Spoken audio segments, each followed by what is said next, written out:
Сәлеметсіңдер ме балалар? Балалар, біз бүгін сендерменен кітап жөнінде әңгімелесетін боламыз. Балалар, мен сендерге сұрақ қояйыншы.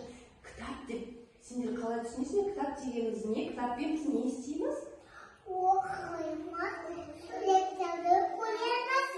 Дұрыс айтасыңдар балалар.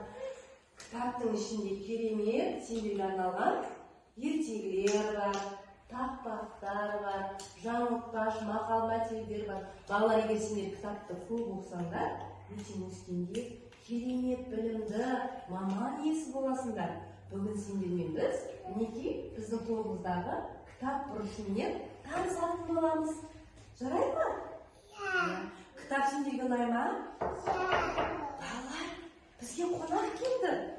Қарайықшы, кім келді? Сәлеметсіз бе, Фатима апай? Сәлеметсіздер ме, балалар? Сәлеметсіз бе, Аяның мамасы? Сіз мұнда не істеп жүрсіз? Бізбен бірге отырыңыз.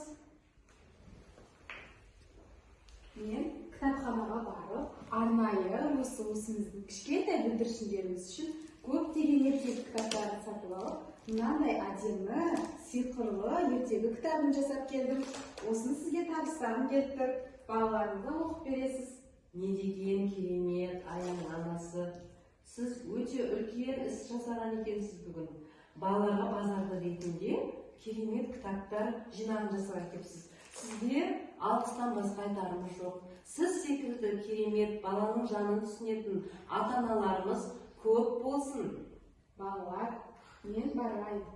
Жұмысқа асығып тұрмын. Балалар, егер де кітапты көп оқитын болсаңдар, сендердің білімдерің шыңдалады. Күшті мамандық иесі боласыңдар. Жақсы ма, балалар? Көп кітап оқимыз. Сау болыңдар, балалар. Рахмет сізге тағы да, Аяның анасы. Еңбегіңізге жеміс тілейміз. Сау болыңыз. Рахмет. Сау болыңыз. Балалар, қараңдаршы. Керемет емес пе? Қараңдаршы, мінекей. Бізге көптеген кітаптар алып кетті. Мінекей қараңдаршы. Керемет. Мен қазір сендермен осының ішінде біреумен ашып оқитын болар. Жарай ма? Кәлкі көрейікші. Сиқырлы екен өзі. Кәлкі мен ашып қарайын. Не деген керемет мұнда. Өте тамаша ертегілер бар екен. Кәлкі табынан да кәлкі. Кәлкі көрейікші мында. Аяның анасы керемет екен. Қолының өнері бар екен. Қалай әдемі кітапша сиқырлы етіп жасағанбыз бе? Мінекей қараңдаршы балалар. Өте тамаша. Балалар, мен сендерге қазір осының ішіне бір гүл туралы ертегі оқып беретін боламын. Кәлкі мұқият тыңдаймыз, жақсы ма? Баяғыда өткен заманда бір гүл өмір сүріпті. Мінекей балалар, гүл. Гүлдің басқа достары болмапты. Бір күні күн бұлттанып, жаңбыр жауа бастайды. Гүл жаңбырдан қаша алмайды. Жаңбыр жауып басылған соң күн қайта ашылады.